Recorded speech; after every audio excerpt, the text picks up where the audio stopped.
Subscribe કરો એ High News India ચેનલને, પછી યુટ્યુબ એપ પર બેલ આઇકોનનું બટન દબાવો અને નિહાળો એ High News India channel.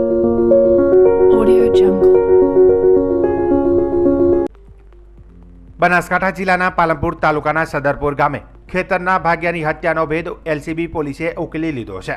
Sadarpur ગામે સગાભાઈના ખેતરમાં કામ કરતા ભાગ્યાની હત્યા કરવાની સોપારી આપી હતી. જોકે સામાન્ય બાબતોમાં થતા ઝઘડાઓને લઈને ખેતરમાં રહેતા ભાગ્યાની હત્યા કરી દેવાઈ હતી, જેના આરોપીઓને એલસીબી પોલીસે ઝડપી લીધા છે. સમગ્ર ઘટના વિશે વાત કરીએ તો 11 માર્ચે પાલનપુર તાલુકાના સદરપુર ગામે જવાના રસ્તે કાચા નળિયા પર એક વ્યક્તિ કે જેની ઉપર હુમલો કરવામાં આવ્યો હતો અને જેને ઈજા પણ પહોંચાડવામાં આવી હતી, જે બાદ આ વ્યક્તિને સારવાર અર્થે પાલનપુર સિવિલ હોસ્પિટલ લઈ જવાયો હતો અને ત્યાં તેનું મોત થયું હતું. ત્યારે પોલીસે આ મોતને લઈને તપાસ હાથ ધરી હતી.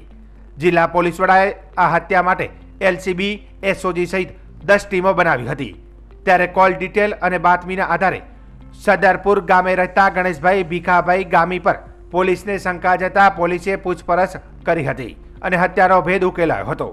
હત્યાનું કારણ જાણીએ તો સદરપુર ગામે અમરતભાઈ ભીખાભાઈ ગામીના ખેતરમાં ભાગ્યા તરીકે કામ કરતા ફુલાભાઈ કાવજીભાઈ ખરાડી કે જેઓને બાજુમાં જ આવેલા તેમના ભાઈ ગણેશભાઈ ભીખાભાઈ ગામી સાથે પાણીને લઈને અને સામાન્ય ઝઘડાઓ થતા, જોકે નાની વાતમાં ઝઘડાથી કંટાળી અને આરોપી ગણેશભાઈ ગામીએ 40,000માં ભાગ્યા તરીકે કામ કરતા ફુલાભાઈ ખરાડીને મારી નાખવાની સોપારી આપી હતી અને આરોપી ગણેશભાઈ ગામીને ત્યાં ભાગ્યા તરીકે કામ કરતા શંકરભાઈ ડુંગાચિયાને ચકુડો ભગોરા, જેને 40,000માં મારી નાખવાની સોપારી આપી હતી.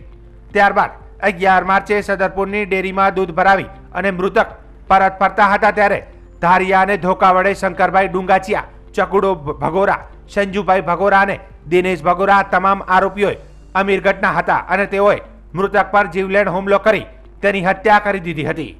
જોકે પોલીસે આ હત્યા માટે 10 ટીમો બનાવી હતી અને 150થી વધુ સીસીટીવી ફૂટેજ, 215થી વધારે શંકાસ્પદ વાહનો ચેક કર્યા હતા, પરંતુ પોલીસ દ્વારા ટેકનિકલ સર્વેલન્સ અને બાતમીના આધારે આખો હત્યાનો ભેદ ઉકેલાયો હતો અને પોલીસે આરોપી ગણેશભાઈ ભીખાભાઈ ગામી, સોપારી આપનાર શંકરભાઈ મેનાભાઈ ડુંગાચિયા, ચકુડો સમાભાઈ ભગોરા, સોપારી લેનાર આ ત્રણેયની એલસીબી પોલીસે ધરપકડ કરી હતી.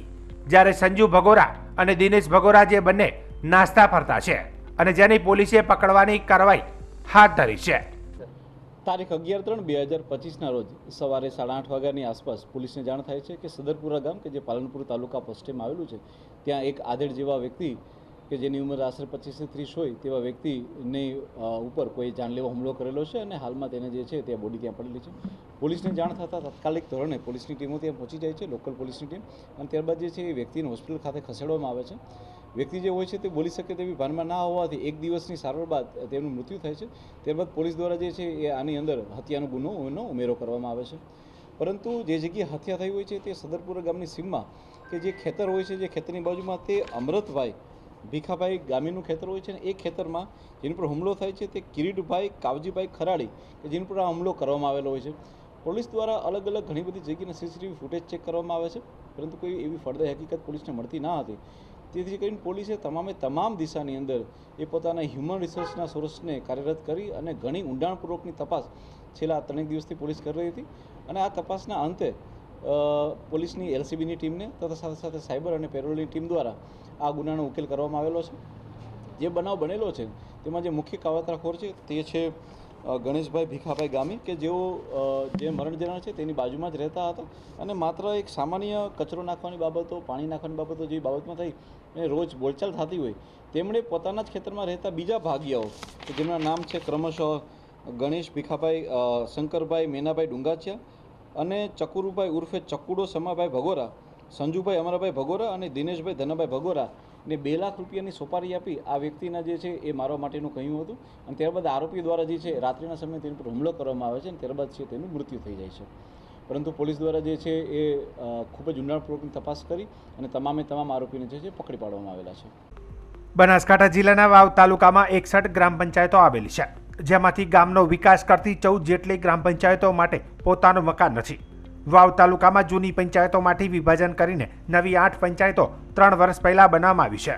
તે અને જૂની 9 ગ્રામ પંચાયતો મળી કુલ 14 ગ્રામ પંચાયતો પોતાના મકાન વિહોણી છે, જેમાંથી અમુક ગ્રામ પંચાયતો મકાનો જર્જરિત થતાં પાડી દેવામાં આવ્યા ને વર્ષો વીત્યા છતાં બનાવેલ નથી, જ્યારે 2 ગ્રામ પંચાયતોમાં હાલ મકાનનું કામકાજ ચાલી રહ્યું છે. અત્રે ઉલ્લેખનીય છે કે વાવ તાલુકા પંચાયત કચેરીનું મકાન પણ જર્જરિત છે, તેની પણ દરખાસ્ત કરવામાં આવેલ છે. ગ્રામ પંચાયત ઘર મામલે યે ન્યૂઝ ઇન્ડિયાના ચેનલના પ્રતિનિધિએ આ અંગે વાવ તાલુકા પંચાયત બાંધકામ શાખાના એસઓ AM ચોરસિયાને પૂછતા તેમણે જણાવ્યું હતું કે વાવ તાલુકામાં જે પંચાયતોમાં પંચાયત ઘર નથી તે પંચાયતો બનાવવા માટે દરખાસ્ત કરાઈ છે.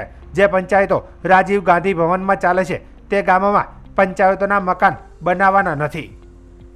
સમગ્ર સ્થિતિ વિશે વાત કરીએ તો સૌપુરા, ગામડી, પેટાપરા, ઉચપા, ગંભીરપુરા, વજિયાસરા, દેવપુરા ત, ભડવેલ, ઈશ્વરિયા, ભાટવર ગામ, પાનેસરા, સપરેડા, નાળોદર, અસારા ગામ અને સણવાલ ગ્રામ પંચાયતનું કામ ચાલી રહ્યું છે, જ્યારે કારેલી, ચોટીલ અને ભાટવરવાસ ગામની ગ્રામ પંચાયતો રાજીવ ગાંધી ભવનમાં ચાલે છે. અત્રે ઉલ્લેખનીય છે કે વાવ તાલુકાની 23 ગ્રામ પંચાયતોમાંથી સરપંચ અને 38 ગ્રામ પંચાયતોમાં વહીવટદાર વહીવટ કરે છે, ત્યારે ગામનો વિકાસ કરતી ગ્રામ પંચાયત ઘર વિહોણી થતાં સરકાર દ્વારા તાત્કાલિક ગ્રામ પંચાયત ઘર બને તે જરૂરી છે. બનાસકાંઠા જિલ્લામાંથી નવો જિલ્લો નિર્માણ થઈને વિકાસની હરોળમાં જઈ રહ્યો છે, ત્યારે આ વિસ્તારના વાવ, થરાદ અને સુઈ ગામના છેવાડાના ગામડાઓને સિંચાઈ માટે નર્મદા કેનાલોમાં પાણી પુરવઠો ચાલુ રાખવા અનેક રજૂઆત કરવા છતાં 15 તારીખે કેનાલોમાં પાણી બંધ કરી દેતા સિંચાઈના પાણીને લઈને કકરાટ જોવા મળ્યો હતો, જેને લઈને ખેડૂતો, સરપંચ એસોસિએશન તેમજ ભારતીય કિસાન સંઘ દ્વારા છેવાડાના ગામડાઓમાં આવેલી નર્મદા કેનાલોની બ્રાન્ચ કેનાલ, ડિસ્ટ્રિક્ટ કેનાલ અને માઇનોર કેનાલમાં તારીખ 15/4/2025 સુધી પાણી પુરવઠો આપવામાં આવે તેવી માંગ સાથે સરકારને અલ્ટિમેટમ આપ્યું હતું. ત્યારે આજે સરકાર દ્વારા ખેડૂતોની માંગને ધ્યાનમાં રાખી આજે સવારે નર્મદા નહેરમાં પાણી છોડવામાં આવ્યું હતું. જોકે આ મામલે સરપંચ એસોસિએશનના પ્રમુખ કિરણસિંહ રાજપૂતે ખેડૂત હિતના સરકારના નિર્ણયને આવકાર્યો હતો અને ખેડૂત વતી સરકારનો આભાર વ્યક્ત કરી ખુશી વ્યક્ત કરી હતી. मुझे वाव सोईगाम ने थरादनी બ્રાન્ચ ડિસ્ટ્રીબ્યુટર અને માઇનોર કેનાલોની અંદર જે પાણી છોડવાનો નિર્ણય લેવાયો છે, જે એ ખરેખર ખૂબ આવકાર્ય છે.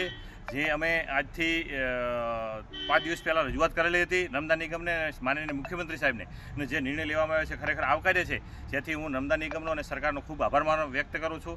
જેથી ખેડૂતોને પણ આવકાર્ય છે, તમામ ખેડૂતો વતી હું આભાર માનું છું. બનાસકાંઠા જિલ્લાના વાવ અને માવસરી પોલીસે યુજીવીસીએલની ટીમના સ્ટાફના સાથે મળીને અસામાજિક તત્વો વિરુદ્ધના અભિયાન અંતર્ગત મહત્વપૂર્ણ કાર્યવાહી કરી છે. પોલીસે 8 અલગ અલગ સ્થળો દરોડા પાડીને ગેરકાયદેસર વીજ જોડાણો પકડી પડ્યા છે, જેમાં માવસરી, ટડાવ, ચોટીલ, કોળાવા, ચોથર, નેસડા, તીજગામ, વાવડી, માલસણ અને માળકાના વિવિધ ગામોમાં આકસ્મિક રેડ કરી હતી. વાવ યુજીવીસીએલના ડેપ્યુટી ઇજનેર બિપિનભાઈ ખેરાએ તાત્કાલિક 5 જેટલા આ ગેરકાયદેસર વીજ જોડાણો દૂર કર્યા હતા. ગેરકાયદેસર કનેક્શન કેસમાં દંડાત્મક કાર્યવાહી પણ કરવામાં આવી છે.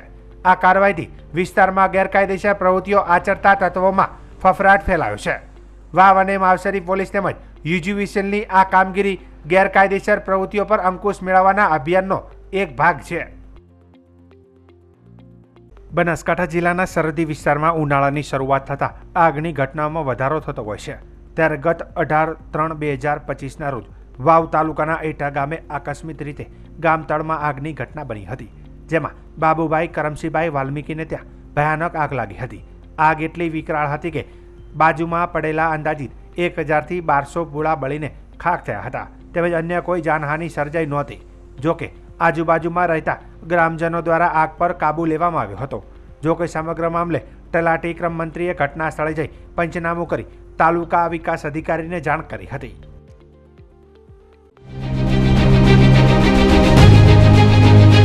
વર્ષ 2024માં એપ્રિલથી ડિસેમ્બર સુધીમાં ગુજરાતે $88.16 બિલિયન ની ચીજવસ્તુઓ સેવાની વિકાસ કરી.